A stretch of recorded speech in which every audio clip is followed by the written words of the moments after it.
خوش آمدین بینندای عزیز در برنامه وانا در خانه. در برنامه The Wana Show امیدوار هستم که همگی جور و سلامت باشه. امیدوار هستم که به هر کشور دنیا باشین جور و صحتمند باشین. بینندای عزیز یادداشت کنین که میتونین همه تکراری های برنامه ما را از طریق یوتیوب تماشا کنین. یوتیوب چینل ما از The Wana Show. خود دوستای عزیز، میمان برنامه امروز ما یک شخص است که افغان نیست، از یک مملکت عربی هستند و یک نام بزرگ هستند به سوشل میدیا. بسیاری هنرمندا، بسیاری مردم که شما شاید فالو کنین در اینستاگرام زیاد آرتیکلایشان پست میکنه و یک کتاب بسیار مشهور نشته کردن. باز درباره کتابشان هم صحبت میکنیم به نام American Islamophobia که بیشتر معلومات درباره کتابشان از پیششان میگیریم. اسمشان از خالد بیدون. مستر خالد بیدون میمان برنامه امروز ما است. He is the definition of an activist. اصلا اکتیویست، شما که طرف کارایشان ببینین بیشتر دفاع میکنن از مسلمانا در مملکت‌های مختلف. He is an activist, a law professor, a scholar, and he is always standing up for the Muslim community against racism. Welcome to our show, Mr. Khaled Beydoun. Thank you so much for having me. It's an absolute pleasure to have you on here. I'm always seeing your articles on social media, so this is actually big for me. Well, I appreciate that. It's been long overdue, so I'm really excited we can finally make it happen today. Yes. How are you? You're in Michigan, correct? Yeah, I'm in Michigan. Unfortunately, it's really cold here, and the pandemic is raging again. So I'd rather be in California or somewhere warmer. It's warm here, but the pandemic is pretty bad over here as well. It's very bad actually. Well, once again, it's a pleasure to have you on the show. For those viewers that don't know you, I mean, we see your work all the time. I see a lot of Afghan influencers and icons always sharing your work. And when a lot of people found out that you were going to be on my show, they were very excited. And thank you for all that you do. Thank you for being a voice for the Muslim community. No, and thanks so much. Thanks for, amplifying my work, and inshallah, I can do more to, address what's going on in Afghanistan. It's an area, and the issues that are germane to Afghanistan are issues that I'm trying to learn about on a daily basis. Okay, wonderful. Who is Khaled Beydoun? Can you tell us a little bit about your background, where you grew up, your roots, what languages you speak? Yeah, so I'm, like you mentioned, I'm a law professor. I've been teaching law for about 8 years now. I'm also somebody who, is very, intentional about, impacting the media, impacting government, impacting policy around issues that impact Muslim Americans, but also Muslims globally. I grew up in Michigan. I grew up in the Detroit area. I was actually born in Egypt. I'm half Egyptian and half Lebanese. Grew up for most of my life in Michigan. Came to law school in California at UCLA, worked at UCLA, so I lived in California for some time too. And I think for me, I'm somebody who tries to leverage his academic sort of platform in a way that impacts, everyday people, lay people, young people on social media, people in mainstream media, trying to extend my work and my voice in directions where young and old, Muslim and non-Muslim can definitely, hear what I'm saying. What inspired you to become an activist? Is there a specific story? Did you encounter something yourself where, you decided, hey, I'm going to be a voice for our people? Yeah, I wouldn't say, not one experience specifically, but, sort of an aggregation of different experiences. I'll start with one. So, I grew up in a single parent household. My mother raised me and my two siblings in Detroit. We struggled economically. This was a time when, Muslims were being demonized and vilified. And growing up in Detroit is a majority black city. I was able to, connect some of the struggles we have as Muslims with some of the crises and some of the inequities African Americans were facing. And one thing I noticed really early on in life is there weren't many Muslim voices in mainstream media spaces on CNN, NBC, ABC, talking about our issues. And I understood that void really early on. So when I was a teenager, one of my visions, and there were civil rights leaders in the black community, people like Jesse Jackson, for instance, when I was growing up, who were doing an effective job voicing their concern and airing their grievances. But for me, when I realized there was a void of authentic and indigenous Muslim voices in the media, that was a void in a vacuum that, I wanted to fill, but also wanted to see other Muslims fill. And then obviously 9/11. When 9/11 took place, I realized that things were going to change dramatically, not only for Muslims here in the States, but Muslims globally. The first war, quite well, was launched against Afghanistan, and millions of innocents in Afghanistan were, bludgeoned and affected by that war. Same in Iraq. So the 9/11 moment and experience when I was still young, really mobilized me and inspired me to, want to not only get a law degree, but use my law degree in a way that would benefit Muslims in the States, but also globally. Wonderful, wonderful. What is your greatest accomplishment so far? Can you tell us a little bit about your work? So my greatest accomplishment, so I was really proud of my book. I was proud of the book American Islamophobia, Understanding the Roots and Rise of Fear, my first book. I don't know if I'd say it's my greatest accomplishment, but one of my greatest accomplishments, because the book was so well and warmly received. I love that it's being read by young people. It's inspired young people to become activists and become vocal against Islamophobia. I love that it's being read by white people, by black people, by non-Muslims. It's being translated in a range of languages. So the impact that book has had, and inshallah will continue to have, is something I'm deeply proud of. I've spent a lot of time in my career writing academic articles, and one thing I realized is not a lot of people in the public read academic articles. So for me, being able to write a book that can have a broad reach is a definite source of pride. Your book was published in 2018, correct? Correct, yeah. What inspired you to write this book?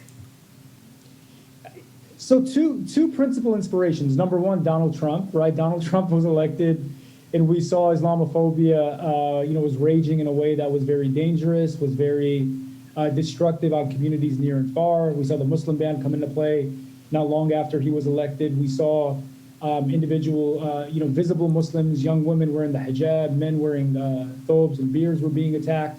So I wanted to write a book that was simultaneous with that moment, that could address what was happening. And I wanted the book to sort of be the signature book on this new uptick in Islamophobia ushered in by Trump. The second inspiration was, a personal sort of inspiration, was the passing of my father. My father died in 2016 when I began thinking about writing that book. So for me, I wanted to, memorialize something that I could dedicate to him. Like many of us, our parents came here as immigrants. They came here with very little. They had dreams for what their children could become. And after he passed, I felt really motivated to want to, dedicate a project and dedicate a book in his honor. So those two inspirations, I think, were the two leading ones. Did you receive the outcome that you expected, or was it more than you expected? So there were things that I expect. Yeah, good question. So there were things that I expected and things I didn't expect. I've been overwhelmed and humbled by the warm reception of the book. The fact that I get emails all the time and messages all the time from people from Malaysia, Indonesia, France, various countries across the world, saying how the book touched them and educated them. I also get responses from people on the other side, right? Hate mongers and Islamophobes sending me messages. And I'll be frank, I didn't expect the degree of hate and vitriol coming from the right that book prompted. But all in all, I think that I've been, greatly pleased by the reception of the book. What are your thoughts about the elections? Did it play out the way you wanted it to play out? This past one? Yes, this past one. So I was surprised, right? So part of me thought that Trump was going to win again. I didn't really pay a lot of mind to these polls and these surveys that were coming out that were, illustrating how Biden was ahead and that he had, the stronger chance of winning. I was really afraid. I mean, I know how deeply rooted American racism is and how deeply rooted and entrenched white supremacy is. So part of me thought that Trump would win. I was pleasantly surprised by Biden winning. I think for those who follow me know that I'm critical of Biden. I've been, kind of a long supporter of Bernie Sanders. I was a surrogate for Bernie Sanders. But I think Biden is definitely the better of two evils. But part of me, after he won, I didn't want to be sort of smitten by sort of the excitement and to celebrate for too long, right? Because Biden isn't sort of like an ideal scenario for Muslims. It's not an ideal scenario for people in Egypt or Afghanistan or Muslim majority countries. So we can celebrate for the short term, but we got to get ready to be vigilant, with what's on the horizon. I agree with you. Trump, though. I agree with you. I agree with you. Absolutely. What are your thoughts on the war on terror? What's going on in the Middle East right now? Yeah, so the war on terror, it's insane. So we're now roughly 2 decades into the war on terror. We're in the third decade of this, mythic and ambiguous war. A war that essentially gives the U.S. government and allied governments carte blanche to persecute and punish Muslims as they see fit. What I'm seeing in the Middle East and the broader Muslim world is definitely discouraging. What we're seeing now is governments like Saudi Arabia, like the UAE, essentially turning their back on Muslim populations to serve the interests of, American empire, and I think even closer to home than American empire, the interest of Israel. So that's been a very frightening development that I think will only, take worse shape as years go by. We're seeing how sectarianism is an issue in the broader Muslim world, how countries are being factionalized along Sunni and Shia lines. We're seeing the reemergence of transnational terror networks as a consequence of American policy. So what's happening in the Muslim world as a response and as a consequence of the war on terror is definitely very discouraging. Not to mention what's happening in places like China, obviously, with how the war on terror is being weaponized by the Chinese government to persecute Uyghur Muslims. What's happening in India, obviously with Hindu extremism to crack down on the Muslim population. It's just, really discouraging stuff. What do you think about what's going on in France right now to the Muslim community? Yeah, really. I've been spending a lot of time on France. I was in France in 2018. I have a lot of friends in Paris, actually. So before the pandemic, I spent some time visiting Paris, and I loved visiting largely in part because of how rich and diverse and how vibrant the Muslim communities are. You go to communities like Clichy-sous-Bois, which is a North African Arab. There's a community there who are Afghan as well. Just alive with culture. But now you see with President Macron cracking down on these communities because of the way they express their faith, their inability to practice their faith. And whenever, one Muslim bad actor does something, the entire community is being blamed. So France is really frightening in the way that government is really unleashing a vile form of Islamophobia on, it's important to remember that France is home to the biggest Muslim population in Western Europe. And the fact that 8 to 9 million people can be blamed by the deviant acts of 3 just demonstrate just how illogical and how pernicious Islamophobia in France is. Do you receive a lot of death threats from, I want to know, because you talk about a lot of topics and issues that I haven't seen anyone talk about, and I admire you for that. Have you ever taken them seriously? Have you ever been in a dangerous situation when you've traveled? Yeah, I've been vocal now on social media for about maybe a decade.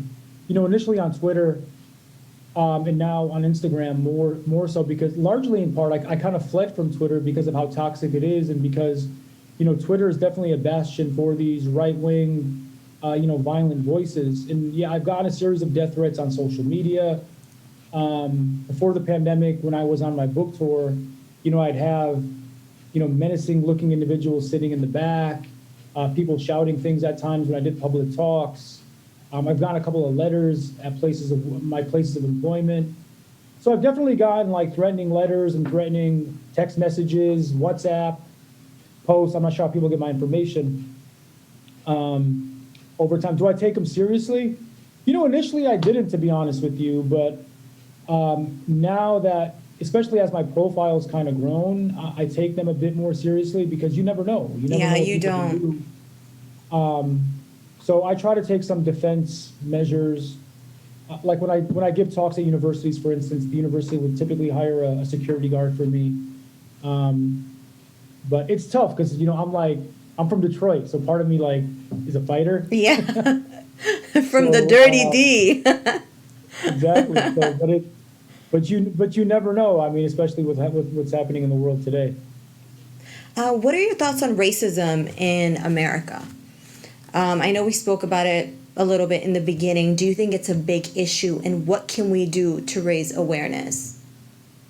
Yeah, racism is not only a big issue, it's perhaps the oldest American issue. It's an issue that is endemic to American history and American culture and American identity. I think everything is shaped around, racial divides and racial lines in the United States.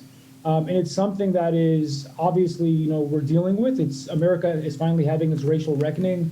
We saw that this past summer with the Black Lives Matter protest, the murder of George Floyd and Breonna Taylor, and how that inspired a new wave of protests across the country. I think there's a lot of reason for optimism. I'm old enough now to remember when protests for Black rights and restoring Black dignity were not attended by people who look like you and I. Were not attended by people from the Middle East or people from Muslim majority countries. And for me, it's really inspiring and, in fact, empowering to see young people from our communities really championing those issues. I think as a next step, what we have to do to address racism in our respective communities and broadly within the broader Muslim sort of space is to talk about the anti-racist tradition within Islam, right? The fact that Islam is explicitly, one of the only faiths that explicitly condemns racism. We have to be more proactive instead of being reactive. We have to be leaders as Muslims to combat racism as best we can, not only broadly in American society, but the way we see it in our communities too. Do you think that, do you feel that us Muslims, our culture or our religion is compatible with the American culture? Yeah, I definitely think so. I struggle with why when people think that, Islam is inassimilable and can't be, harmonized with American culture. I teach constitutional law, right? I teach constitutional law to first-year law students.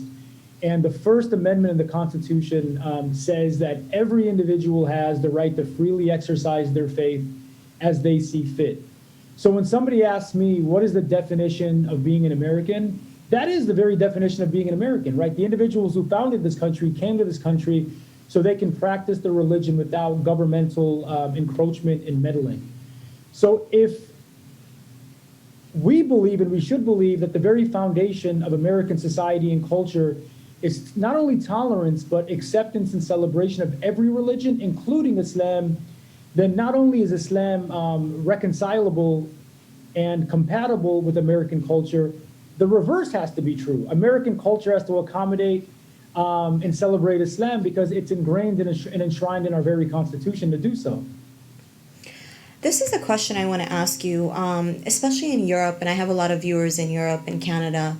There are a lot of immigrants that come in from Afghanistan, and the crime rate among them is very, very high. So there's always rape involved, there's alcohol involved. What is the best advice you could give to these people who come from Afghanistan and other countries to European countries or America?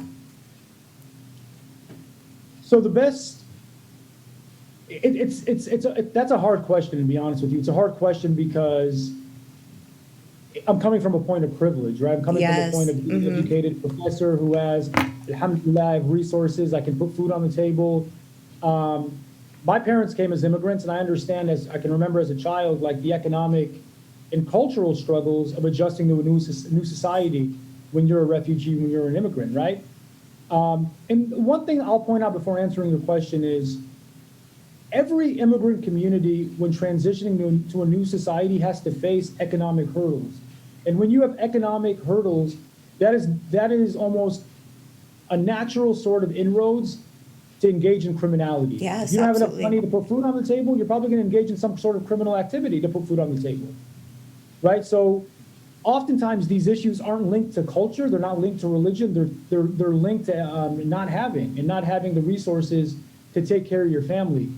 My advice to Muslims is this, not only Muslim immigrants or refugees, but Muslims at large, is that the camera lens and the microscope is so much greater when it's put on us than when it's put on other people. That every mistake we make, every misstep we make is not only closely scrutinized, but it will lead to our entire community and our entire faith being demonized.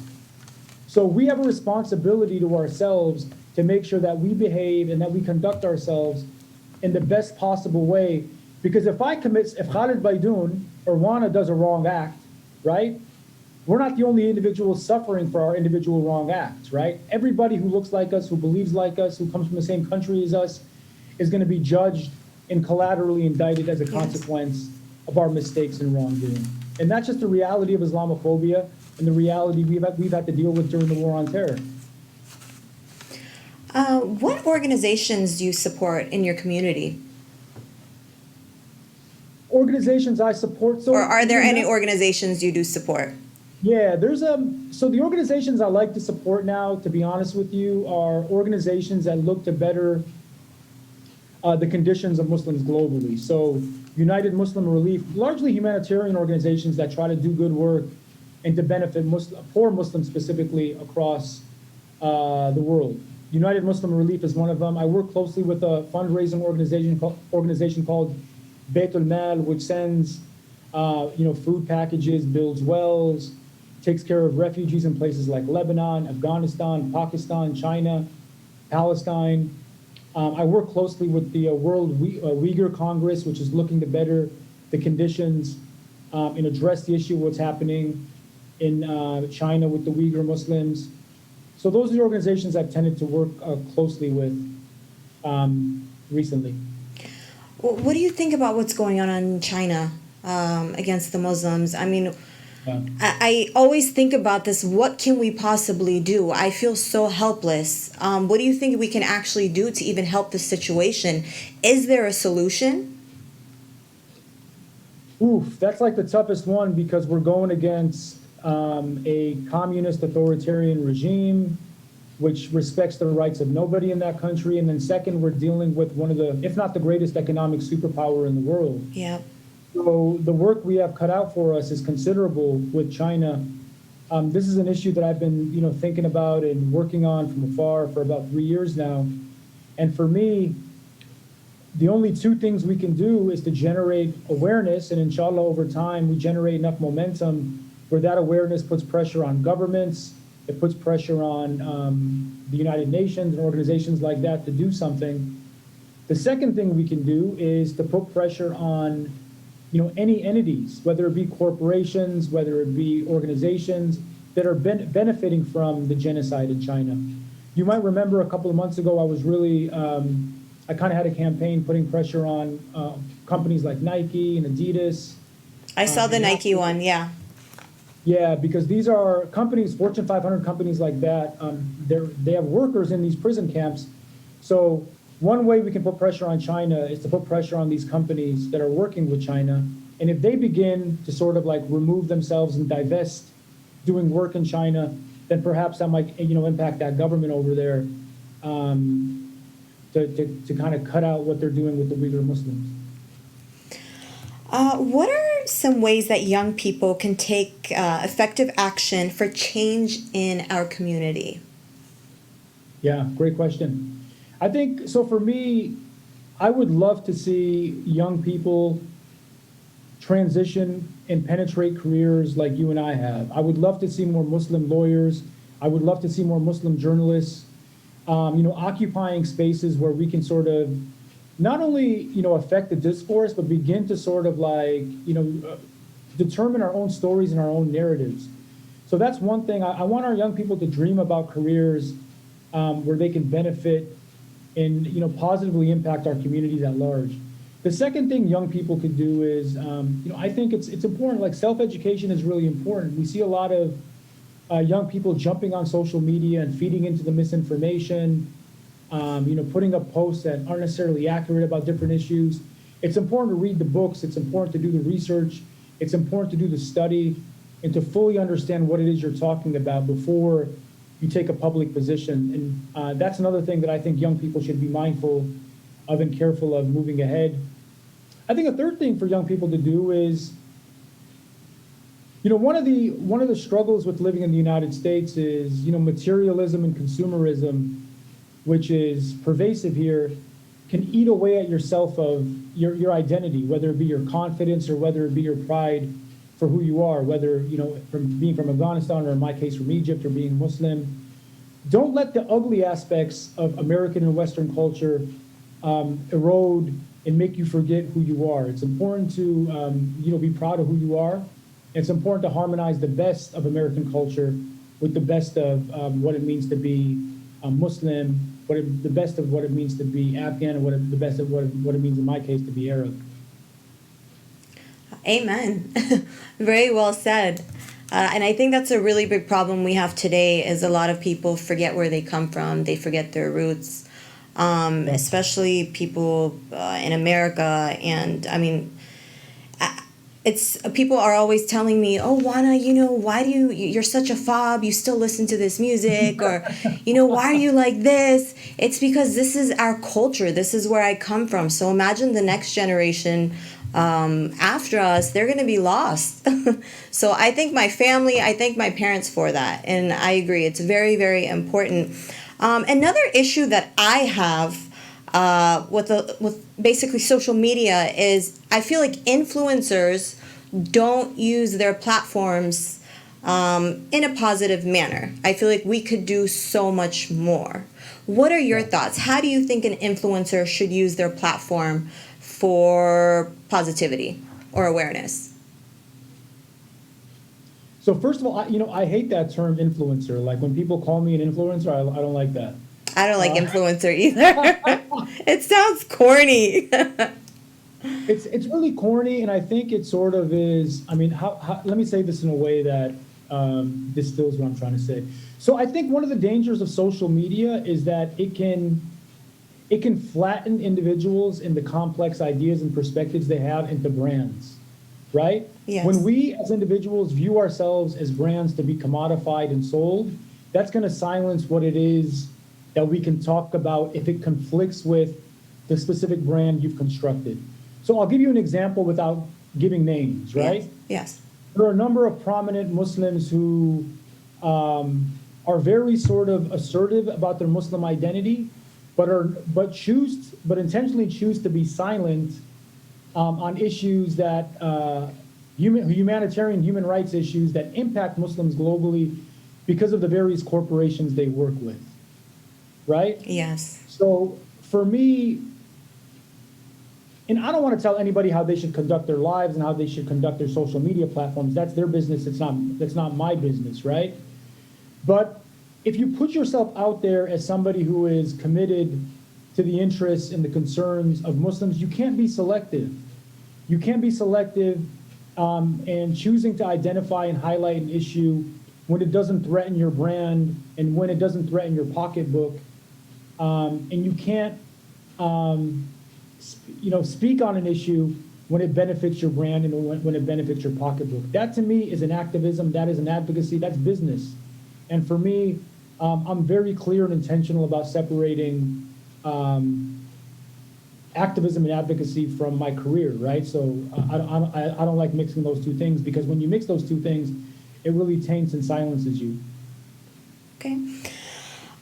What are your thoughts on American media? I'm sure you've been back home. The media in the Middle East and Europe is very different from the media here in America. What are your thoughts on the media, American media versus the media over there? Yeah, so I think American media isn't monolithic, right? It's very diverse. Mainstream media, I'm not a big fan of. So in the last year or two, I don't watch CNN, I don't watch MSNBC, I definitely don't watch Fox. Mainstream media outlets, I'm realizing two things: they're not unfair to our issues, and second, they don't really spend a lot of time talking about our issues unless it's in an ugly and distorted way. Like for me, whenever I see whether it be a liberal or a right-wing media outlet talking about Muslims, it's typically to demonize us, which is why I love social media, right? I love social media that I can follow, activists and, journalists like yourself who talk about our issues in a way that is transparent and is coming from an indigenous voice. If I want to learn about Afghanistan, I want to learn from somebody who knows that issue and knows that community and is probably from that community. So I find myself turning away from mainstream American media. Our media outlets, sad to say, aren't any better because they're government owned oftentimes, Yes, right? and they're funded by the government, yeah. Exactly. So when we turn on, when I watch media, my mom loves Egyptian. When I go to her house, she's always watching Egyptian media, and it's puppeting and peddling the propaganda of Sisi, right, of that government. So it's not objective by any stretch. So that's the bad news. The good news is, though, there's like a wide range now of individuals and objective media reporting that's out there. We just got to go out there and find it. Okay. And if people want to follow your work, where can they find your work, your articles? Do you have a website, your Instagram? Yeah, I'm on Instagram at Khaled Beydoun, KhaledBeydoun, website, the same name, KhaledBeydoun.com. I'm on Twitter, but not on there as much. And yeah, my articles, my books, you can just Google my name, and I think a lot of them pop up. And I have a fun question for you. If you were to go to dinner with one person in the world, you can go back into history, who would it be and why? Can I pick two or just one? You can pick one. One. One person. I would say Muhammad Ali, right? The boxer. Good one. Yeah, just because he was transcendent, right? He wasn't a political figure. I'm a huge sports fan, I'm a huge boxing fan. But he was somebody who was able to kind of bring those two worlds together and positively impact not only the condition of black people, but also Muslims. That's a very good choice. Very good choice. And he seems like a fun guy. Like, we'd have a good time probably, too. Yeah, a very wise and intelligent person. Very wise and intelligent. And another question for you. Do you have any upcoming books coming out? Are you publishing anything soon? Yeah, so I just had an academic text come out called Islamophobia in the Law. That came out last month. My next book, inshallah, will come out sometime next year. It's going to be called The New Crusades. Islamophobia is a global phenomenon. So I'll talk about the way Islamophobia is manifested in places like China, India. I also have a section on Afghanistan. So inshallah, that'll come out in 2021. That's amazing. Amazing. Looking forward to it. And where do you see yourself 10 years from now? I feel like at such a young age, you're very successful. You've done so much for the community, and people really do appreciate you. But where do you see yourself 10 years from now? 10 years from now, good question. Inshallah, having a couple of kids, hopefully, family life obviously is really important to me. I think second, one thing I fiddle around with is maybe starting an online law school, a global law school that will be virtual based. I'm currently doing a program at Harvard which focuses on technology and education, so that'd be a dream of mine. Wow. Well, good luck with that. And whatever support you need, I am always behind you. The Afghan people, the community, they support you. You, like I said in the beginning of the show, you are the first activist that I've seen that's not Afghan, that is a voice for Afghan people. So thank you for that. No, and thank you so much. And I mean, I'll be honest, Wana, I could be doing more.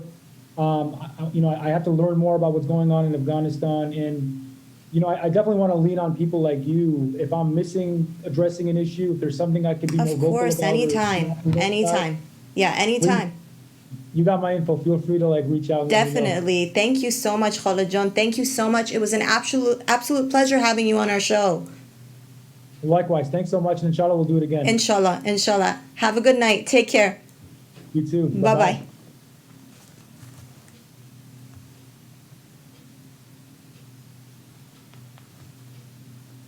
خود دوستای نهایت گرامی، برنامه امروز ما که یک اکتیویست بسیار مشهور بود به نام خالد بیدون. امیدوار هستم که برنامه امروز ما مورد پسندتان قرار گرفته باشد.